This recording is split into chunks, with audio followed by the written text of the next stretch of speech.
Welcome to the final episode about crystals. Today's lesson will be split into two parts. We're going to start today's lesson by talking about orgonite, and then we're going to move on to what I call the crystal movement.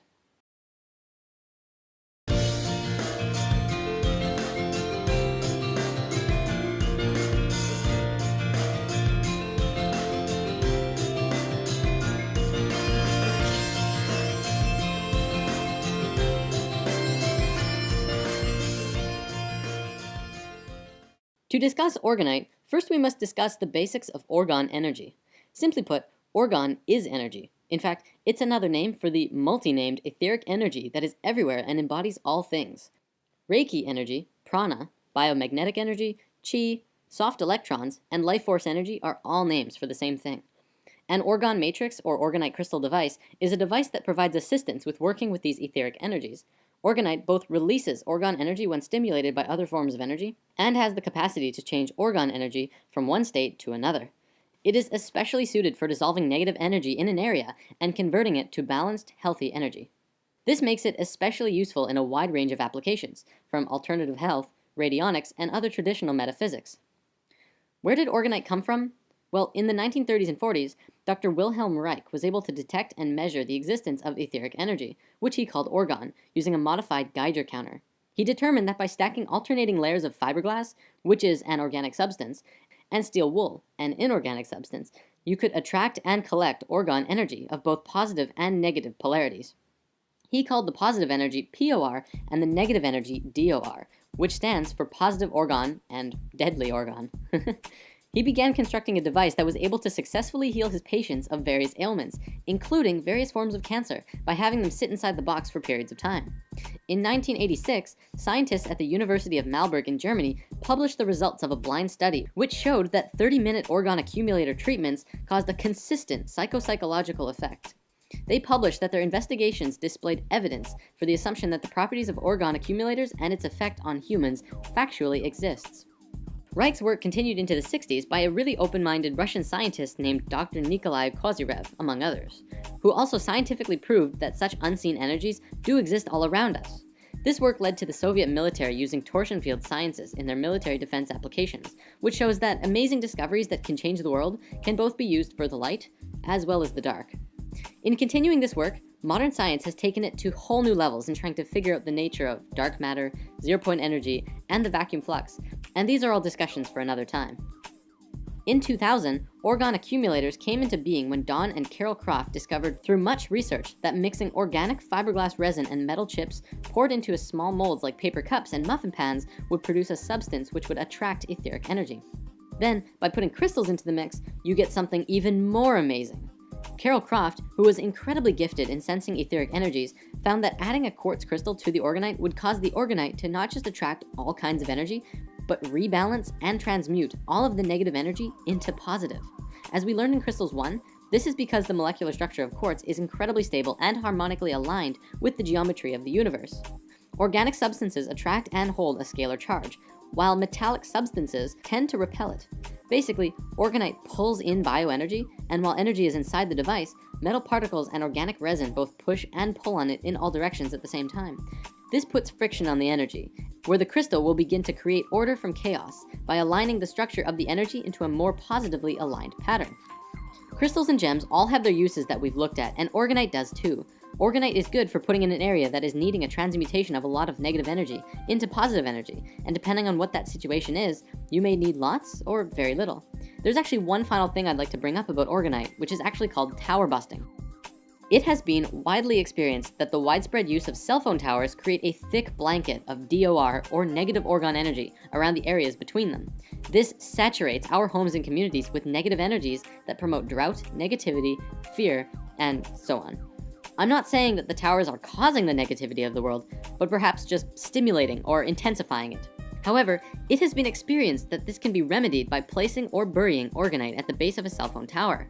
Thousands of aware and selfless, beautiful people in the world have begun doing this and slowly helping out in what is being called the orgonite gifting movement. And this is happening all over the world, and we need your help as well. To find out more about orgonite, check out www.orgonite.info, where it talks about the science behind it and the gifting movement and how to get involved yourself. Or check out the link in the comments to an article by my friend Trey, who makes Orgonite and has written a big explanation about how and why it works. Now we're going to move on to the crystal movement. Now, I realize from the title you might be thinking, what? Is this some kind of new movement like Zeitgeist or Occupy, only based around crystals? Well, not really. But if we follow through with this shift in consciousness could be an incredibly smooth process. Crystals, being conscious, don't just like sitting around in the same spot all the time. They like to travel, just as most people do. Crystals move about when they want to. They change owners, jump out of your pocket, and flat out abandon you when the time is right for them. If you are in tune, you will be able to know when a crystal is ready to move to someone or somewhere else. Just like people, when we are done with a task, it might be a time to move on to something new. Crystals are the same way. I've had many experiences where a crystal of mine that I loved decided to leave, stay somewhere else, be with someone else, or just flat out vanish on me. It's all fine though, because that's where it went, which means that's where it needs to be. The crystal movement is about the movement of crystals across the world and into the hands of the people. It's time for crystals to help the human race find ourselves and return to a higher state of awareness and frequency by bringing in pure and high frequencies that we need. All over the world, people are beginning to give crystals and move them around. They're giving them as gifts for holidays and birthdays. One thing I've started doing is actually carrying around a little bag of crystals with me all the time to hand out to people that I encounter as I go about my day. When a person who's down on their luck asks you for some spare change or a cigarette, you can reply, "Sorry, I don't have any change, but I'd love to share a crystal with you," and then briefly describe what it is this particular crystal does, if you know, and wish them safe journeys on the path that they are walking. I encourage everyone to try just doing that. What you're doing is literally giving out a little pocket of love or abundance or insight, and who knows what will manifest into their life. It feels absolutely incredible.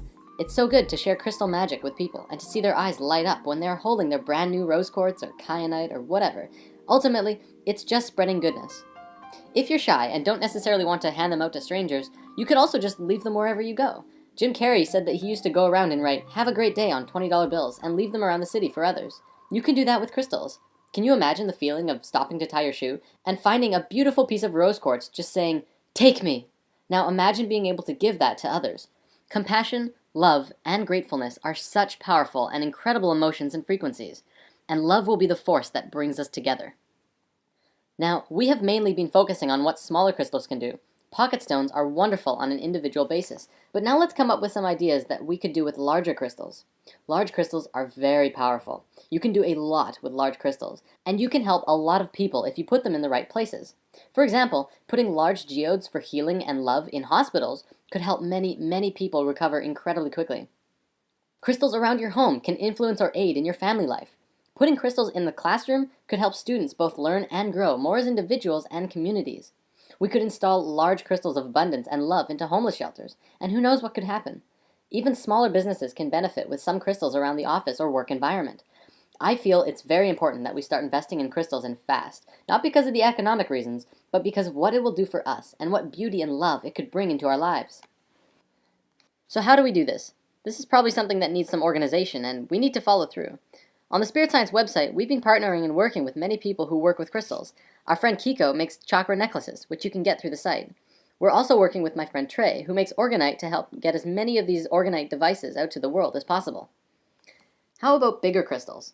We feel this is going to work on a community basis. Obviously, not many people have hundreds of dollars to spend on crystals to share with their communities or workspaces, or local hospitals, shelters, and schools. However, collectively we do. I encourage everyone who is on board with this to share these videos and information with all of those around you, and look into collectively pooling your resources into bringing some powerful, energetic fountains into your environment. Not only will this bring in a lot of good energy, but it will also create a lot of love connections between the individuals who are sharing the experience of getting crystals together. And if you do put crystals in a home or workspace or environment, take a picture of it and send it to us. We could put it up on the website and show how the crystal movement is doing. And that takes us to the end of the crystal special, but this is only the beginning of our exploration with crystals. Now it's up to you to do something with it. So let's go out and share some love with the world. See you next time.